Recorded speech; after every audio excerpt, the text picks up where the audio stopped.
ఎంతదాకా ఓడ్చుకోవాలి, ఎన్ని రోజులు ఓడ్చుకోవాలి, ఎన్ని మాసాలు ఓడ్చుకోవాలి, ఎన్ని సంవత్సరాలు ఓడ్చుకోవాలి. ఎట్టి పరిస్థితుల్లోనైనా, ఎట్టి కృంగుదల్లో, ఎట్టి ఇబ్బందుల్లో, ఎట్టి అనారోగ్యాల్లో, ఎట్టి నిరాధరణ పరిస్థితుల్లో, ఎట్టి పరిస్థితుల్లోనైనా యేసు నామమునకు మించిన నామము లేదు. ఎలాగున్నారు వాళ్ళు అని అంటే, కనీసం 5 రకాల ప్రజల యొక్క స్థితి అద్దం పడుతుంది. మొదటిది హెబ్రీ పత్రిక 2వ అధ్యాయము 1వ వచనం. కావున మనం వినిన సంగతులను విడిచిపెట్టి కొట్టుకొని పోకుండాన్నట్లు. కనుక ఆ దినాల్లో ఉన్న విశ్వాసులు ఎలాగున్నారంటే, కొట్టుకొని పోయేవారికి ఉన్నారు. Drifting believers. గాలి ఎట్లొస్తే ఎట్లా పోతున్నారు. వారిగా ఓ స్థిరమైన స్థలము, ఆత్మ సంబంధమైన స్థిరత్వము లేకుండా కొట్టుకొని పోయే విశ్వాసులు. ఈ దినాన కూడా ఇలాంటి వాళ్ళు చాలామంది ఉన్నారంటే తప్పు కాదేమో. వాళ్ళంతా డ్రిఫ్టింగ్ బిలీవర్స్, గాలికి కొట్టుకొని పోబడేవారు. రెండవ రకం ఎలాంటి వాళ్ళంటే, 3వ అధ్యాయము 4 నుండి వారిని గురించిన ప్రస్తావన వాక్యంలో మనకు కనిపిస్తుంది. దాంట్లో వారు దేవుని విషయమైన సంగతులను ఎరగకుండా తమ హృదయాలను కఠినం చేసుకొని, గ్రహింపు లేకుండా వారికి సందేహము, నమ్మక, అవిశ్వాసముతో జీవిస్తున్నట్లు వాక్య జ్ఞాపకం చేస్తుంది. అందుకని 19వ వచనం, 3వ అధ్యాయం 19వ వచనం హెబ్రీ పత్రికలో, కాగా అవిశ్వాసము చేతనే వారు ప్రవేశింపలేకపోయారని గ్రహించుచున్నాము. డౌటింగ్ బిలీవర్స్, సందేహించేవారు, డిస్బిలీవింగ్ బిలీవర్స్, వారు అవిశ్వాసముగా జీవించేవారు, దేవుని యందు విశ్వాసం ఉంచనేవారు. అందుకే ఇప్పుడు మీకు అర్థమైందల్లా ఎందుకు విశ్వాసం అనే మాట పదే అపోస్తుల కార్యాల్లో పౌలు రాసి విశ్వాస జీవితాల చరిత్ర ఎందుకు వాళ్ళకి రాశాడు, మిగతా వాళ్ళకి ఎందుకు రాయలేదంటే, వీళ్ళ విశ్వాసులే కానీ అవిశ్వాసం ఎక్కువైపోయింది. ఆ కారణాన విశ్వాసుల యొక్క నిలువెత్తటి జీవితాలను వారి ముందు ఉంచుతూ, వారిని ప్రోత్సహిస్తూ, సవాలు చేయటానికి పరిశుద్ధాత్మ దేవుడు ఆరంభించినాడన్న సంగతి మనకు పరిచయం.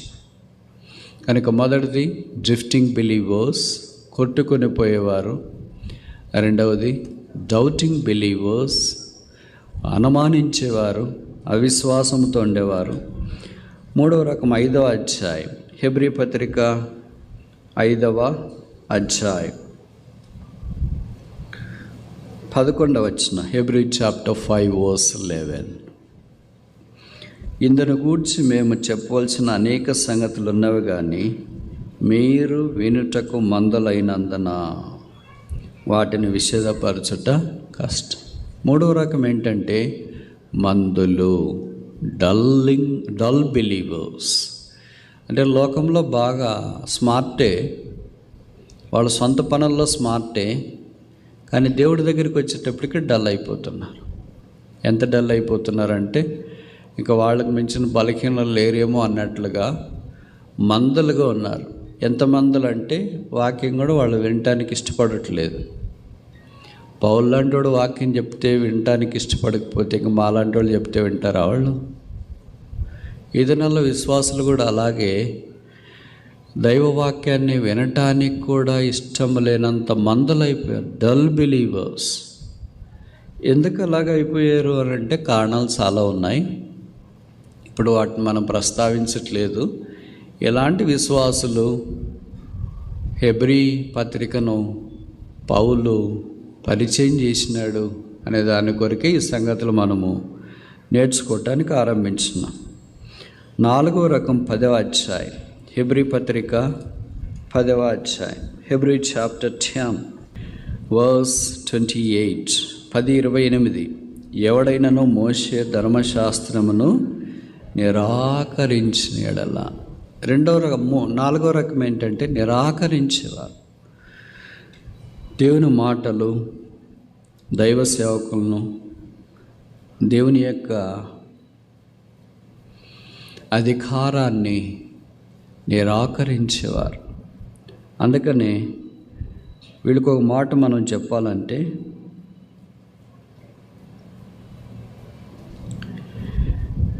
ఇది చాలా కఠినమైన మాట. డిస్కార్డింగ్ పీపుల్ అంటే తక్కువగా చేయడం. వాళ్ళేంటి వీళ్ళేంటి, నిరాకరించేవారు. దైవ కార్యాలను, దైవ ఆధిక్యతను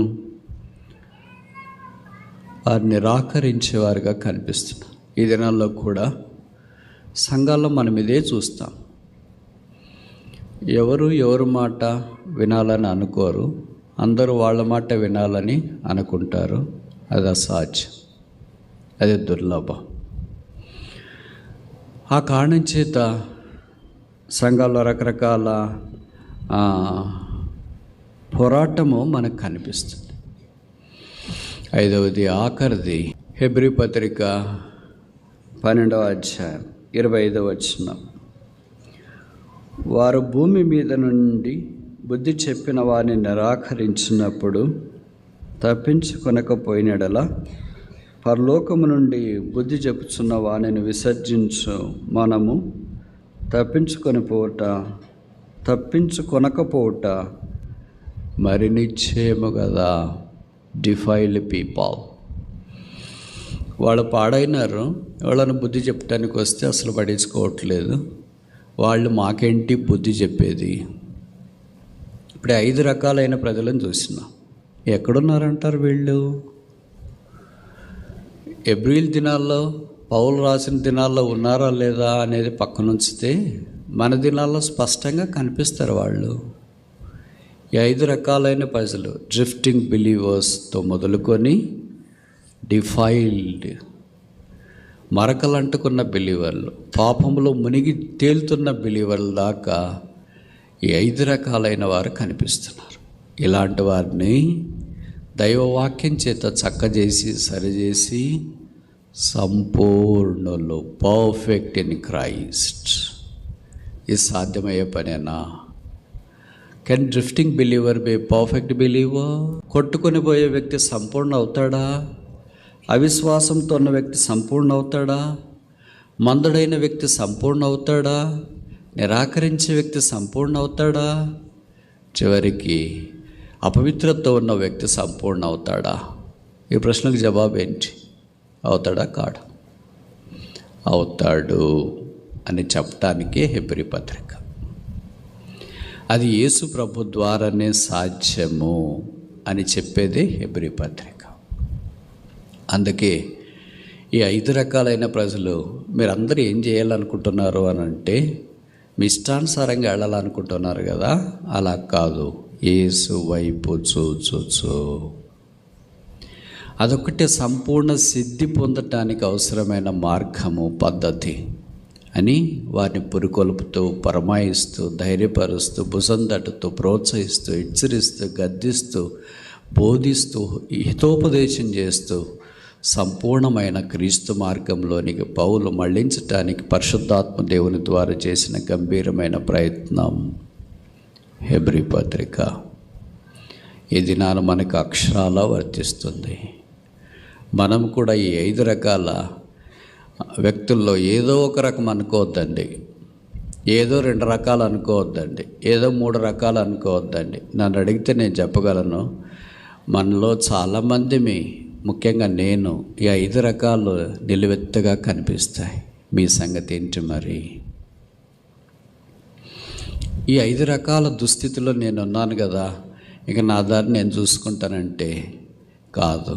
మనకు ఒక పరిష్కారం పెట్టాడు, ఒక మార్గం ఏర్పాటు చేశాడు.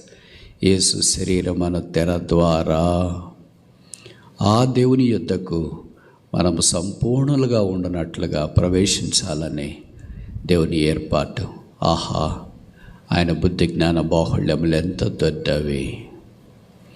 విసర్జింపబడిన వారు, కొట్టుకుపోయేవారు, అవిశ్వాసంతో ఉన్నవారు, నిరాకరించేవారు, అభ్యర్థులైన వారు సంపూర్ణులు కావడం సాధ్యమైనప్పుడు పౌలపోస్తుల దినాల్లో ఈ దినాల్లో కూడా సాధ్యమే. అది యేసు వైపు చూస్తూ మన యాత్రను కొనసాగించే కొలది ఇది సాధ్యము అని మనకు జ్ఞాపకం చేయబడుతూ ఉంది. ఇప్పుడు 12వ అధ్యాయం, యేసు వైపు చూచుచు అనే మాట రాస్తూ, మన ఎదుట ఉంచబడిన పందెములో ఓపికతో పరిగెత్తుదాము, యేసు వైపు చూచుచు. ఈ 2 వచనాలు మనకు తెలుగులో కలిసి ఉన్నాయి. 5 విషయాలు ఇక్కడ పరిశుద్ధాత్మ దేవుడు ప్రస్తావించినట్లు మనం అర్థం చేసుకోవచ్చు. మొదటిది హెబ్రీ పత్రిక 12వ అధ్యాయం, Hebrew chapter 12 verse 1 and 2, verses 1 and 2. మొదటి వచనం, 2వ వచనం. మనము కూడా ప్రతి భారమును సులువుగా చిక్కులుబెట్టు పాపమును విడిచిపెట్టి. కనుక మొదట చేయాల్సింది ఏంటంటే విడిచిపెట్టుట. దేన్ని విడిచిపెట్టాలంటే సులువుగా చిక్కులు పెట్టు పాపాన్ని విడిచిపెట్టుట. ఎవరు విడిచిపెడతారు? అందుకే నేను దీనికి ఒక పేరు పెడతాం అనుకున్నా, డిసిప్లిన్, క్రమశిక్షణ. అందరూ విడిచిపెట్టలేరు, అందరి చేత కాదు. మనం ఏది విడిచిపెట్టకూడదో అది విడిచిపెడతాం, ఏది విడిచిపెట్టాలో అది విడిచిపెట్టాం. వాళ్ళు ఏం విడిచిపెట్టారంట? ఇందాక చూసాం కదా మనము, హెబ్రీ పత్రిక 2వ అధ్యాయం, హెబ్రీ చాప్టర్ 2 verse 1. కావున మనము వినిన సంగతులను విడిచిపెట్టి కొట్టుకొని పోకున్నట్లు. ఏం విడిచిపెట్టారు? వినిన సంగతులు, యేసు ప్రభుని గురించిన సంగతులు, వాక్యము, పరిశుద్ధాత్మ దేవుడు బోధించింది, ఇది విడిచిపెట్టినారు. విడిచిపెట్టాల్సింది ఏంటి? సులువుగా చిక్కులు పెట్టు పాపం. కానీ విడిచిపెట్టింది ఏంటి? దైవ వాక్యం. ఇట్లుంటుంది మన జీవితం అంతా. ఇలాగే పోరాడుతూ ఉంటాం చివరిదాకా, అటు ఇటు కొట్టుమిట్టాడుతూనే ఉంటాం. ఏది ప్రభువు విడిచిపెట్టాలని కోరుతున్నాడో అది విడిచిపెడితే ఎంత బాగుండు. దేవుని వాక్యంలో గొప్ప భక్తులైన పౌలు లాంటి వాళ్ళు పత్రిక పరిశుద్ధాత్మ దేవుని ద్వారా రాసేటప్పుడు వాళ్ళు కొన్ని స్టేట్మెంట్స్ చేస్తారు. ఒకటి ఏంటంటే ఇంక్లూజివ్ స్టేట్మెంట్ అంటారు, అంటే తన్ను కూడా కలుపుకుంటాడు. కొన్ని స్టేట్మెంట్లు రాస్తారు, ఎక్స్క్లూజివ్ స్టేట్మెంట్స్ అంటారు, అంటే ఆయన కలుపుకోడు, మీరు మీరు మీరు అని రాస్తాడు. ఇప్పుడు రాసింది ఇక్కడ ఏం రాశాడంటే 2:1 హెబ్రీ పత్రిక, మనము కూడా. అలాగే 12వ అధ్యాయం మొదటి 2 వచనాల్లో కూడా ఏం రాశాడంటే మనము కూడా. పౌలు కూడా మనతో కలుపుకుంటే ఆయనకు ఉండేది కూడా పోతుందని అనుకుంటాం కదా. అందుకనే మీకు తెలుసు కదా, చైనా విద్యా సంస్థలు అంటారు. CHI, చై అంటే చైతన్య, NA అంటే నారాయణ.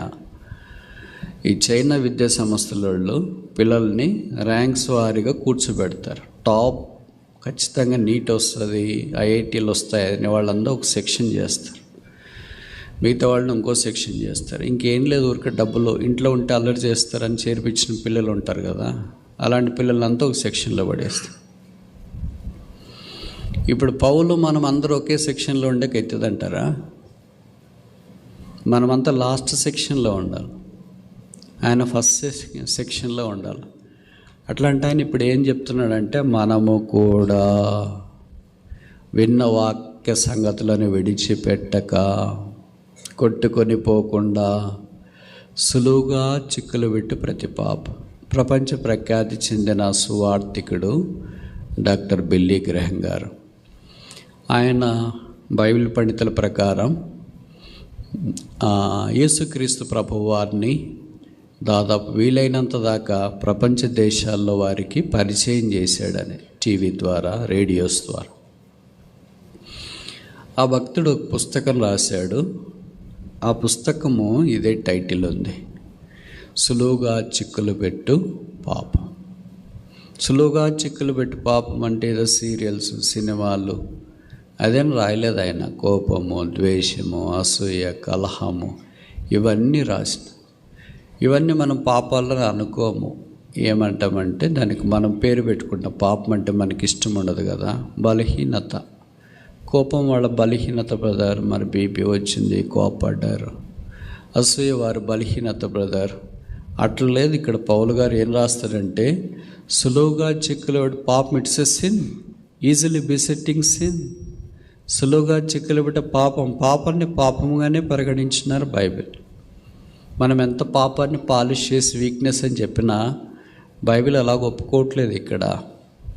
కనుక ఇవన్నీ మనం విడిచిపెట్టనంత దాకా, డిసిప్లిన్లోకి రానంత దాకా, యేసు వైపు చూచి మన ఎదుట ఉంచబడిన పందెంలో ముందుకు సాగిపోవడం అంత తేలికేం కాదు.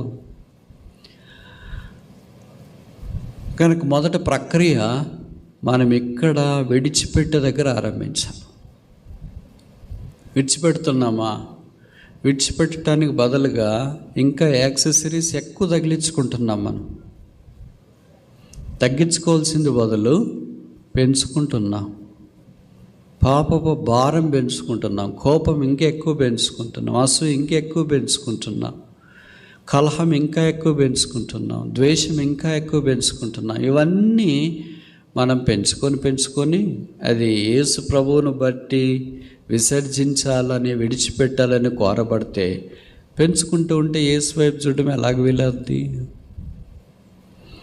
ఈ పరుగు పందెంలో ముందుకు సాగిపోవడం ఎలాగ వీలవుద్ది? కనుక వాక్యం మనకు ప్రబోధించే సంగతి ఏంటంటే, దాన్ని మనం విడిచిపెట్టాలా. We have to come to that discipline. ఆ క్రమశిక్షణలోనికి రావాలి.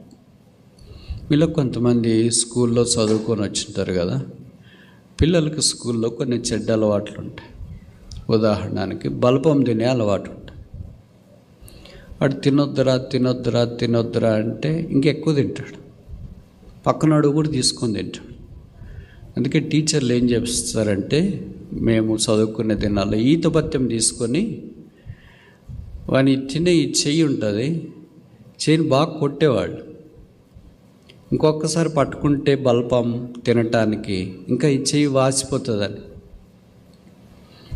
అలాగూ శిక్షణలోకి వచ్చిన తర్వాత విసర్జించడం మానేస్తారు.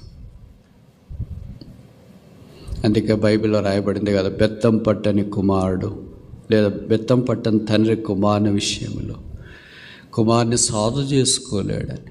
పరిశుద్ధాత్మ దేవుడు, పరలోకపు తండ్రి మన విషయం కూడా అనేక విధాలుగా శిక్షించడానికి ఆరంభిస్తాడు. ఆయన చేతిలో చేట ఉంది, ఆయన చేతిలో గొడ్డలు ఉంది, ఆయన చేతిలో కత్తెర ఉంది. కత్తిరించడానికి పనికి మాలిన తీగలన్నీ కత్తిరించి పనికొచ్చేటట్లుగా చేయటానికి. కనుక మొదటిది మనము ఈ క్రమశిక్షణలోనికి రావాలని కోరబడుతున్నాం. రెండవది హెబ్రీ పత్రిక 12వ అధ్యాయము 2వ వచనం. హెబ్రీ పత్రిక 12వ అధ్యాయము 2వ వచనం. మన ఎదుట ఉంచబడిన పందెము. ఇక్కడ ఒక పందెం ఉందంట. ఆ పందెము దగ్గరికి రావాలని కోరబడుతుంది. అసలు పందెం ఉంది అని మనకు తెలుసా? పాట పాడడం బాగానే ఉంది. పౌలు ఫిలిప్పీ పత్రిక 3వ అధ్యాయంలో ఆ పందెంను గురించిన ప్రస్తావన ఇచ్చినట్లు వాక్యంలో మనం చూస్తాం. మనము చూస్తే పందెం విశ్వాసులని ఎవరు అనుకోరు. మీలో కొంతమంది గ్రామాల నుండి వచ్చిన వాళ్ళకి తెలిసి ఉంటుంది. పందెం కోళ్ళు, పందెం ఎద్దులు అంటే అవి జీవన శైలే వేరే, లైఫ్ స్టైలే వేరే. మిగతా కోళ్ళతో కలిసి ఉండవు. అవి మిగతా కోళ్ళు తిన్నట్లు తినవు. మిగతా కోళ్ళు తిరిగినట్లు తిరగవు. అలాగే పందెం ఎద్దులు కూడా మిగతా వాడుతున్నట్లు ఉండవు. పందెం పావురాలని ఉంటాయి, మీకు తెలిసి ఉంటుంది కొంతమందికి. ఆ పందెం పావురాలు కూడా మిగతా పావురాలతో కలవదు. నేను కొంతమందిని అడిగినాను, ఎందుకు కలవరు, ఎందుకు ఆ పావురాలు పందెం పావురాలు మిగతా పావురాలతో కలపరు, పందెం ఎద్దులు మిగతా ఎద్దులతో కలపరు, పందెం కోళ్ళు మిగతా వాటితో కలపరు, ఎందుకు పందెనికి సంబంధించిన జంతువులు మిగతా వాటితో కలపరు అంటే, మిగతా వాటితో కలిపితే ఇవి పందెము ప్రత్యేకమైనవి అనే స్పృహ కోల్పోతాయండి. ఇవి అప్పుడు పందానికి వదిలినప్పుడు మిగతా వాటి వల్ల ఇవి ప్రదర్శిస్తాయి. పావురం నేను పందెమని మర్చిపోతుంది, ఎద్దు నేను పందెమని మర్చిపోతుంది. అలాగే మిగతా కోళ్ళు నేను పందెపు కోడని మర్చిపోతుంది. మిగతా వాటికి దానికి వెల తేడా ఉంటుంది. Price is different, privileges are different, purpose is different, place is different, plan is different, price is different. మనల్ని చూసి ఎవరన్నా అనుకుంటారు వీళ్ళు పందెం విశ్వాసులు అని. ఎవరన్నా అన్నారా? ఎవరికన్నా అట్లా అనిపిస్తుందా?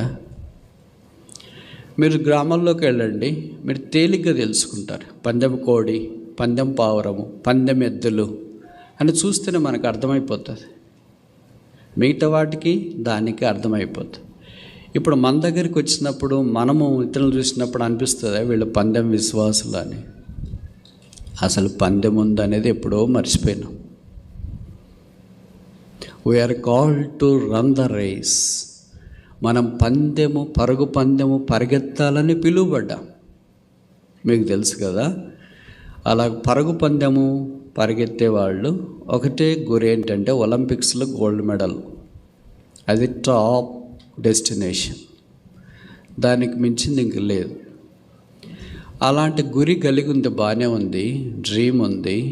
దాని ప్రకారం వాళ్ళు జీవించాలి కదా. నాకు కూడా ఒలింపిక్స్లో బంగారు పథకం రావాలని మనం అనుకుని మన దారిని మనం ఉంటే వస్తుంది. దానికి ఏం కాళ్ళు ఉన్నాయా, చేతులు ఉన్నాయా ఇక్కడ దాకా రావటానికి? మనం అంటే ఏమన్నా ఇష్టమా? అదేం తెలంగాణ బిడ్డ,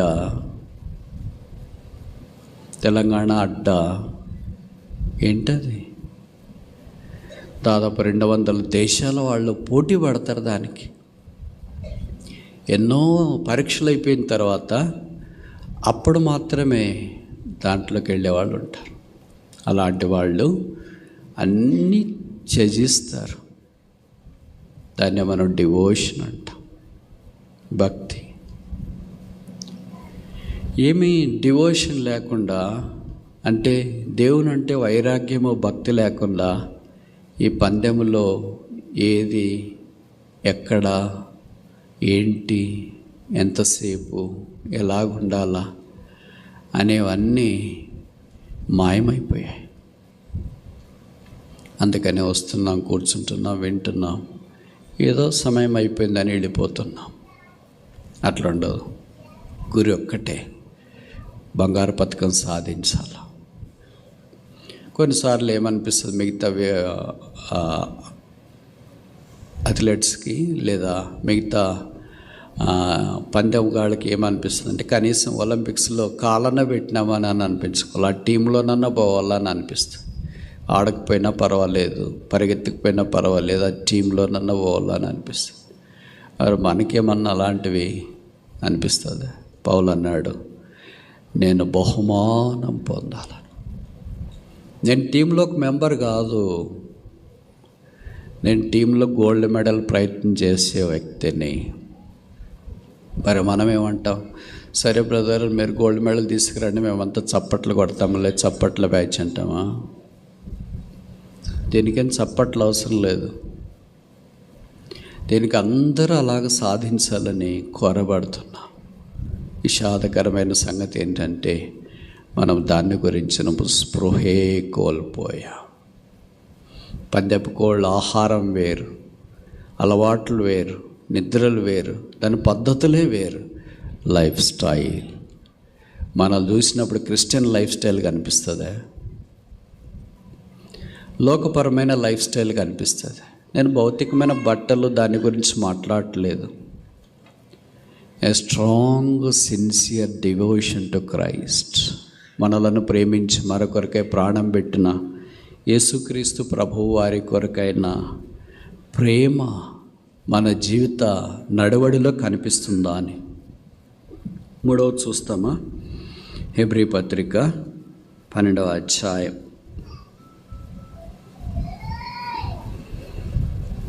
మొదటి 2 వచనాల్లో యేసు వైపు చూచుచు, దీనికి ఒక పేరు పెడదామా? డైరెక్షన్. గమ్యం, గురి అనేది ఉండాలి కదా. ఏంటి మన గురి? డైరెక్షన్. డైరెక్షన్ లేకుండా ఉండలేము. మనం ఒక కాంపాస్ తీసుకుంటే, సిపిఎస్ తీసుకుంటే నార్త్ డైరెక్షన్ మనకు కనిపిస్తుంది, ఉత్తరము అని. ఉత్తరాన్ని బట్టి మనం ఏ దిక్కున ఉన్నామో మనం లొకేట్ చేసుకుంటాం. మీరు బయటికి వెళ్ళినప్పుడు జిపిఎస్ తీసుకుంటే, లాంగ్స్ లాట్స్ కోఆర్డినేట్స్ తీసుకుంటే నార్త్ డైరెక్షన్లోన మీరు ఎక్కడున్నారో ఏం కథో తెలుస్తుంది. అవన్నీ మీకు కష్టమనే ఇప్పుడు మ్యాప్స్లో లొకేషన్ అని వచ్చింది. అందుకనే మీరు ఎవరినైనా ఎక్కడికైనా రమ్మని పిలిచినా, మందిరానికి రమ్మని పిలిచినా, వాళ్ళు మిమ్మల్ని అడిగే నెక్స్ట్ ప్రశ్న ఏంటంటే లొకేషన్ షేర్ చేయండి. మనం ఎక్కడున్నాం? Location. Where is our location? పౌలు అన్నాడు, మనం క్రీస్తు యందు ఉన్నాం. We are in Christ. కొలస్సీ 3:1 మనం చూస్తాం, మీరు క్రీస్తుతో కూడా లేపబడినవారు, పైన వాటినే వెతకండి. Chosen in Christ. ఎఫెస్సీ పత్రిక 1వ అధ్యాయంలో క్రీస్తులో ఏర్పాటు చేయబడ్డా. ఎఫెస్సీ పత్రిక 2వ అధ్యాయంలో క్రీస్తు ద్వారా మనము ప్రేమ చేత రక్షించబడ్డాం, సేవ్డ్ బై క్రైస్ట్. కనుక మన లొకేషన్ ఎవరైనా షేర్ చేయమంటే ఏం షేర్ చేయాలా? I am in Christ. నేను క్రీస్తులో ఉన్నా. క్రీస్తుకి వెలపట్టి ఏమీ లేదు. మన క్రీస్తు లేకుండా అన్నీ కావాలనుకుంటాం. ఒక భక్తుడు ఇలాగ అన్నాడు ఒకసారి, I don't want anything for my self but I want everything for Christ. నాకైతే ఈ లోకంలో ఏమీ వద్దు. Not even a food. భోజనం కూడా వద్దు, బట్టలు కూడా వద్దు, నివాసం కూడా వద్దు. సస్తా. ఎందుకని? గలతీ 2:20, I am crucified with Christ, yet not I but Christ liveth in me. నేను క్రీస్తుతో కూడా సిలువ వేయబడి ఉన్నాను, ఇక జీవించేవాడను నేను కాను. జీవించేది క్రీస్తు కొరకే అయినప్పుడు, భోజనం తినేది క్రీస్తు కొరకే, బట్టలు కట్టేది క్రీస్తు కొరకే, జీవించే జీవనశైలి క్రీస్తు కొరకే. అందుకే అపోస్తలుడైన పౌలు కొరింథీయులకు రాస్తూ 1వ పత్రిక 10:31 అంటాడు కదా, మీరు ఏం చేసినా, భోజనం చేసినా, పానం చేసిన సమస్తము దేవుని మహిమ కొరకు do it all for his glory. కనుక నాకేమొద్దు, నాకుగా క్రీస్తుని బట్టి I want everything for Christ. క్రీస్తులో నాకు సమస్తం కావాలి. మన సంగతి ఏంటి మరి? మనకు ఒక డైరెక్షన్ ఉందా? ఒక గురి, గమ్యము, అదే యేసుక్రీస్తు ప్రభు. అనేక సందర్భాల్లో బయట దిక్కులనే మనకు కనిపిస్తాయి. మీకు తెలుసు కదా ఎన్ని దిక్కులు ఉన్నాయి? 5 ఉన్నాయి. నేను ఈ మాట చెప్తే మీకు కష్టం అనిపించవచ్చు. భూమి మీద 4 దిక్కులు కనిపిస్తాయి, తూర్పు, పడమర, ఉత్తరము, దక్షిణం. ఈ 4 దిక్కులు మన జీవితంలో చాలాసార్లు మనకు దిక్కు చూపించకపోవచ్చు. అది యెహోషువ మనకు ఒక దిక్కు గుర్తు చేస్తున్నాడు, నీవే మా దిక్కు. అది పై దిక్కు, 5th డైమెన్షన్, ఆ పరలోకం వైపు. అందుకే 121వ కీర్తన 1వ వచనం, కొండల తట్టు నా కన్నులు ఎత్తుచున్నాను. ఆ యేసు ప్రభు కొండ. ఈ భూమి మీద ఉన్న మనందరికీ ఆయనే మన దుర్గ, మన ఆశ్రయం, మన దాగుచోటు, మన దిక్కు. ఎట్టి పరిస్థితుల్లోనైనా, ఎట్టి కృంగుదల్లో, ఎట్టి ఇబ్బందుల్లో, ఎట్టి అనారోగ్యాల్లో, ఎట్టి నిరాధరణ పరిస్థితుల్లో, ఎట్టి పరిస్థితుల్లోనైనా యేసు నామమునకు మించిన నామము లేదు. అందుకే 6000 సంవత్సరాల మానవ చరిత్రలో మహాజ్ఞానైన సొలొమోను సామెతలో రాశాడు, యెహోవా నామం బలమైన దుర్గం, నీతిమంతుడు అందులోనికి పరిగెత్తి సురక్షితంగా. నీతిమంతుని కూడా పరిగెత్తిస్తారా? నడిచిపోయి కాదు. దాక్కునే పరిస్థితి వస్తే మరి పరిగెత్తేనే కదా దాక్కునేకి వచ్చి. నీతిమంతుని కూడా పరిగెత్తిస్తారా? పరిగెత్తిస్తుంది లోకం, పరిగెత్తిస్తుంది సైతాను. నాలాంటి వాడు పారిపోవచ్చు అని అనుకుంటాం, మరి పారిపోవాలా? పరిగెత్తిపోవాలా? దాక్కోవాలా? నాలాంటి వాడు దాక్కోవాలని అనిపిస్తుంది, మరి దాక్కోవాలి. అదే యేసు దగ్గర దావీదు అలాంటి అనుభవంలోనికి వచ్చినాడు. పౌలు మనకు కూడా జ్ఞాపం చేస్తున్నాడు, యేసు వైపు చూచొచ్చు. 4 చూస్తామా? హెబ్రీ పత్రిక 12వ అధ్యాయము మొదటి 2 వచనాల్లో, తర్వాత కింద వరుస చూస్తాం. మన ఎదుట ఉంచబడిన పందెములో ఓపికతో. ఇక్కడ ఒక లక్షణం రాసినాడు. ఏ లక్షణం అది? మనకి తప్ప మిగతావన్నీ ఉంటాయని అనుకుంటాం. కొంతమంది అంటారు, బ్రదర్ ఓపిక మాత్రం లేదు బ్రదర్, నాకు అదొక్కటి వచ్చేటట్లు ప్రార్థన చేయండి అని. మిగతా కూడా లేవు, ఇది కూడా లేదు. ఎప్పుడు ఒకటే లేకుండా ఉండదు, మిగతా కూడా ఉంటాయి లేకుండా. దీన్నే మనం ఓర్పు అనే పదం కూడా వాడతాం.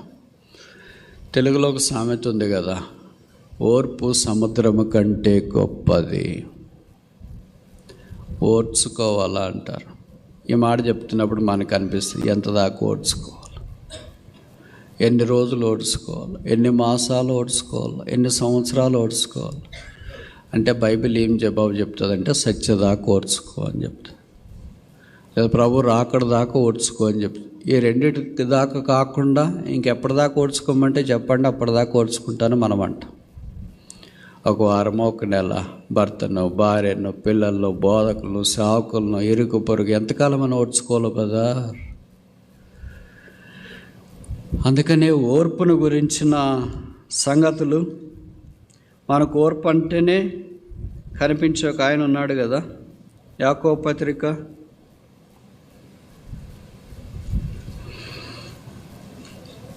5వ అధ్యాయం 11వ వచనం.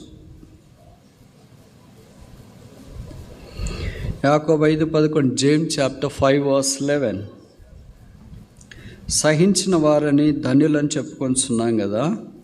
మీరు యోబు యొక్క సహనము బ్రాకెట్లో ఓర్పును గూర్చి వింటిరి. ఆయన ఎంతో జాలి కనికరం గలవాడని మీరు తెలుసుకొని ఉన్నారు. 7వ వచనం. సహోదరులారా, ప్రభు రాకడ వరకు, ఇప్పుడు నేను చెప్పింది మీరు అనుకున్నారు కదా, నేను సొంత మాటలు చెప్పినాను, ఈయన ఏదో ఒకటి చెప్తుంటాడులే సొంతం అనుకున్నారు కదా. ఇక్కడ రాసినారు సొంతం కాదు. నేను వ్యవహారికంగా చెప్పేటప్పటికి మీలో చాలామందికి ఏమనిపిస్తుంది అంటే ఈయన సొంత మాటలు చెప్తున్నాడు అని అనిపిస్తుంది. బైబిల్లో రాశారు, ఎప్పటిదాకా ఓర్చుకోవాలో ప్రభువా, ఎన్ని రోజులు ఓర్చుకోవాలో, కాల పరిమితి లేదు, ప్రతిదానికి ఒక ఎలాస్టిక్ లిమిట్ ఉంటుంది కదా. లిమిట్ లేకుండా ఓర్చుకోమంటే ఏంటంటే రాసినారు ఇక్కడ, ప్రభు రాకడ వరకు ఓర్చుకోనండి.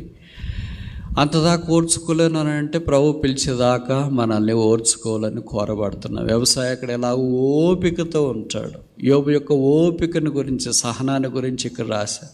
ఇంకా సహనము ఓపిక అంటే ఇప్పుడు మనకు తెలుసు కదా. విశ్వాసం అంటే ఒకళ్ళు గుర్తొస్తారు, ఎవరు? అబ్రహాం. విధేయత అంటే ఒకరు గుర్తొస్తారు, ఎవరు? ఇస్సాకు. తర్వాత ప్రార్థన పడంటే ఒకరు గుర్తొస్తారు, ఎవరు? ఏలియా. దైవ కార్యాలు జరిగించే వాళ్ళంటే ఒకరు గుర్తొస్తారు, ఎవరు? మోషే. సహనము అంటే ఒకరు గుర్తొస్తారు, ఎవరు? యోబు. మనమంటే ఏం గుర్తొస్తుంది?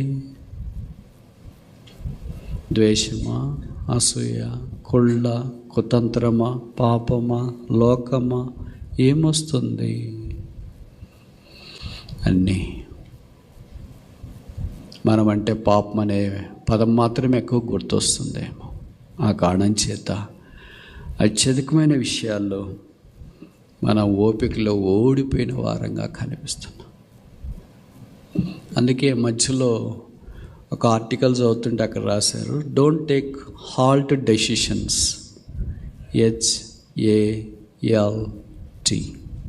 ఇంగ్లీష్ వచ్చేవారికి ఇది అర్థమవుతుంది. Halt decisions. హాల్ట్లో మొదట వచ్చే పదము హెచ్ అంటే హంగ్రీగా ఉన్నప్పుడు, ఆకలితో ఉన్నప్పుడు తీర్మానాలు చేయొద్దు.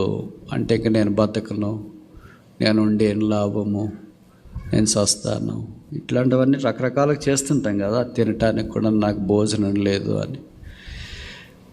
కనుక ఏ తీర్మానము ఆకలితో ఉన్నప్పుడు చేయొద్దు. ప్రభు కోరికి ఇట్లే చేస్తా, అవన్నీ ఊరికి ఆకలితో ఉన్నప్పుడు వచ్చే మాటలు. కడుపు నిండినప్పుడు వచ్చే మాటలు వేరేగా ఉంటాయి, ఆకలితో ఉన్నప్పుడు వచ్చే మాటలు వేరే. రెండవది యాంగ్రీ. కోపంగా ఉన్నప్పుడు కూడా తీర్మానం చేయొద్దు. మనం కోపంగా ఉన్నప్పుడు తీర్మానం చేస్తాం కదా, ఆయన మందిరంకి వస్తే నేను రాను, నేను వస్తే ఆయన రాను, ఎవరు రావటానికి లేదు, తాళాలు వేస్తావా, ఎవరు వస్తారో చూస్తాను, అందరి సంగతి నాకు తెలుసు. ఇంకెంత ఎక్కువ మాట్లాడతారో తెలియదు. కనుక కోపంగా ఉన్నప్పుడు కూడా తీర్మానం చేయొద్దు. అంటే లోన్లీ, ఒంటరిగా ఉన్నప్పుడు అస్సలు చేయొద్దు. ఎవరు లేకుండా ఇంట్లోనున్నా తిరిగే ఫ్యాన్ ఉంది, అప్పుడు తీర్మానం చేస్తే చాలా అపాయం. కనుక don't make any decision when you are lonely. తర్వాత టీ అంటే టైర్డ్, అలిసిపోయినప్పుడు. ప్రభా ఇంక చాలు, నువ్వు తీసుకుంటావా, నేను రావాలా.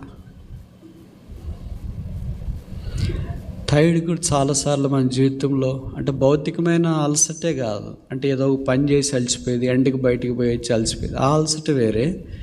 జీవితంలో కూడా అలసిపోతాం కదా. ఇది మీకు యవనస్తులకు తెలియదు అనుకుంటే పెద్ద వయసులకు తెలిసింటుంది. వాళ్ళ సంసారము, పిల్లలు, బాధ్యతలు, అనారోగ్యాలు, ఇబ్బందులు, అవమానాలు, నిందలు, వేదన, ఇంకా అన్నీ వాళ్ళ హృదయంలో నుండి ఇది అలసట వస్తే, ప్రభా అలసిపోయినాను, ఇంకా సాగిపోలేను, ఈ యాత్ర, ఈ విశ్వాసం, ఈ ప్రార్థన, ఈ బైబిల్, ఈ భక్తి, ఇవన్నీ ఇంకా నా చేత కాదు. అలసిపోయినప్పుడు కూడా తీర్మానం చేయి. కనుక హాల్ట్ డెసిషన్స్ అని. ఈ తీర్మానాలన్నీ దైవికమైన ఏర్పాట్లోనికి రావు. సహనముతో, ఓర్పుతో యేసు వైపు చూడాలని మనం కోరబడుతున్నాం.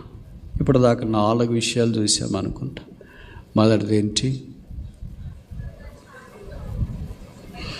హెబ్రీ పత్రిక 12వ అధ్యాయము మొదటి 2 వచనాల్లో సులువుగా చిక్కులు పెట్టు పాపమును విడిచిపెట్టి, డిసిప్లిన్, దైవిక క్రమశిక్షణ. రెండవది మన ఎదుట ఉంచబడిన పందెమును గురించిన అవగాహన, డివోషన్, భక్తి. మూడవది యేసు వైపు చూచుచు, డైరెక్షన్, ఒక గురి, మన గురి యేసుక్రీస్తు ప్రభువే. నాలుగవది ఓపికతో, డెడికేషన్, ప్రతిష్ట కలిగిన వారమై పరిశుద్ధత విషయంలో ఓపికతో సాగిపోవాలని కోరబడుతున్నాం. ఐదవది చూసి ముగిస్తామా? హెబ్రీ పత్రిక 12వ అధ్యాయం మొదటి 2 వచనాల్లో నేను చదువుతా ఆఖరి మాట. 2వ వచనం,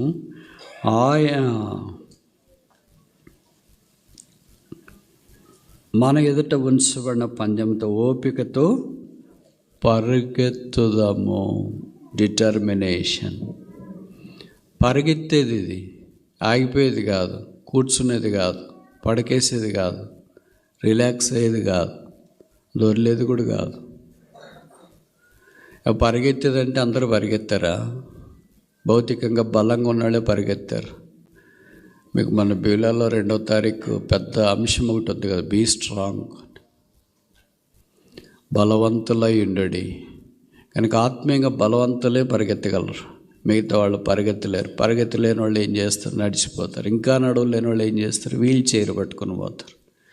ఇది నెల బిలీవర్స్ చాలామంది ఆత్మీయంగా వీల్ చైర్ పట్టి, నేను భౌతికంగా మాట్లాడట్లేదు, ఆత్మీయంగా వాళ్ళు వీల్ చైర్లో ఉన్నట్టే కనిపిస్తుంది. అంటే పరిగెత్తలేకపోతున్నారు. పౌలు అన్నాడు, నేను పరిగెత్తున్నాను అన్నాడు. ఫిలిప్పీ పత్రిక 3వ అధ్యాయంలో మనకు తెలుసు కదా, గురి యొద్దకే నేను పరిగెత్తున్నాను. ఎన్ని రోజులు పరిగెత్తాలా, ఎంతకాలం పరిగెత్తాలా?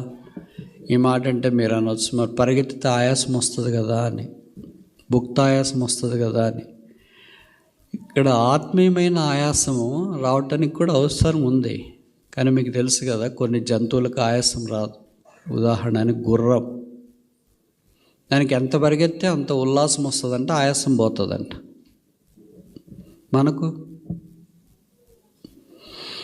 మనం గుర్రాలని ప్రభు చెప్పినాడు, రక్షణార్థమైన రథాలు. అలాగ ఉండాలని ప్రభు కోరుతున్నాడు. ఫరో గుర్రాలు కాదు, అవన్నీ ఐగుప్తులో నుండి బయలుదేరి వచ్చినాయి, ఎర్ర సముద్రములో మునిగిపోయినాయి. ఇప్పుడు బీజాస్వాములు ఇవన్నీ రాజు దగ్గర ఉండేవి. నేను ఆ మధ్యలో యూకే వెళ్ళాను. అక్కడ విండ్సర్ క్యాసిల్ అని, బకింగ్హామ్ ప్యాలెస్ అని, ఎలిజబెత్ రాణి గారి ఇంతకుముందు అంటే ఆమె ఉన్నప్పుడు నివసించింది. ఇప్పుడు ఆమె కుమారుడు కూడా చార్లెస్, వాళ్ళు అక్కడే ఉన్నారు కమేల్లో. ఆ రాజభవనంలో కొన్ని గుర్రాలు చూడటానికి, భవనం చూడటానికని తీసుకెళ్ళారు. ఒకరోజు అవుతుందని అనుకున్నాము. తీరా ఉదయం పోయి సాయంకాలం దాకా ఏం చూసినామంటే గుర్రాలు చూసి వచ్చినాం. ఎందుకంటే ఫస్ట్ అదే స్టెప్ చూసేది, దాని తర్వాత మిగతావన్నీ చూసి రావాలి. వారు ఇంతసేపు ఏం చేసినారు, ఉదయం ఏంటంటే అది చూడడమే సరిపోయింది.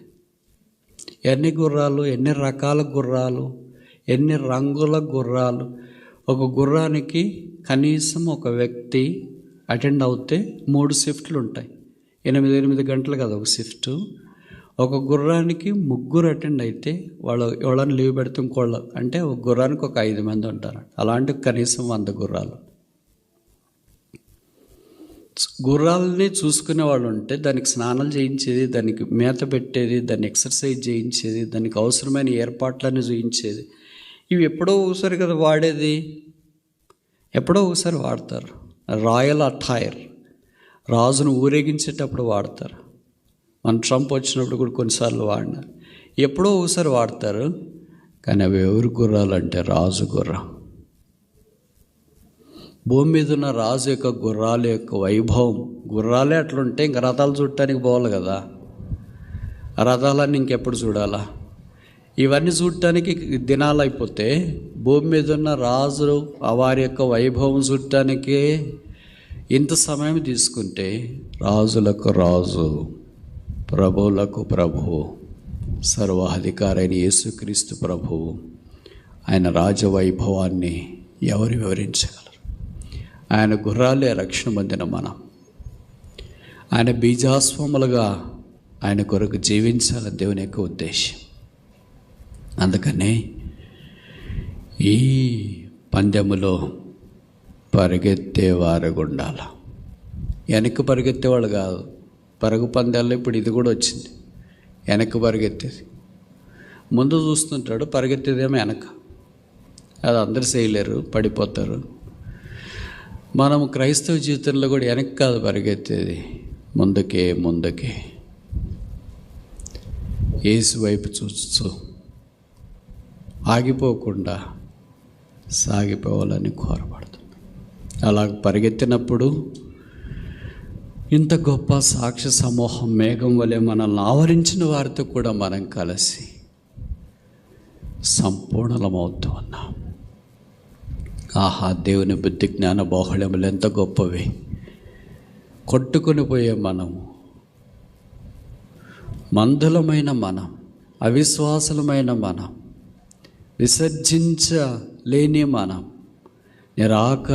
అపవిత్రులమైన మనం సంపూర్ణులుగా మార్చబట్ట కొరకై రక్షకుడని యేసు మనందరినీ ప్రేమించి సెలవులో తల మీద ముళ్ళ కిరీటం, ముఖం మీద ఉమ్మి, చేతుల్లో మేకులు, దేహమంతా గోడా దెబ్బలు, ప్రక్కలో బల్లెపోటు, రక్తము కార్చి చనిపోయి సమాధి చేయబడి 3వ దినాన్ని తిరిగి లేచి సంపూర్ణ సిద్ధి పొంది దేవుని కుడిపార్శ్వమున మహామహుని సన్నిధిలో ఆసీనుడై ఉన్నాడు. ఇట్టి ప్రధాన యాజకుడు, ఇట్టి శరీరం అనే తెర ద్వారా ప్రవేశించిన లోకరక్షకుడు, మనకెంతైనా సరిపోయినవాడు. మన గురి ఆయనే. ఆ కారణం చేత రక్షణ లేని వారు రక్షణ పొందిన మనము ఆ యేసు వైపు చూస్తూ యాత్రలో ఆగిపోకుండా, సోలిపోకుండా, డస్సిపోకుండా, సొమ్మసిల్లిపోకుండా, పడిపోకుండా, కృంగిపోకుండా, నిరుత్సాహపడకుండా, నీరసించిపోకుండా పరిగెత్తునట్లు ప్రభు మనకు సహాయం చేయనుగాక.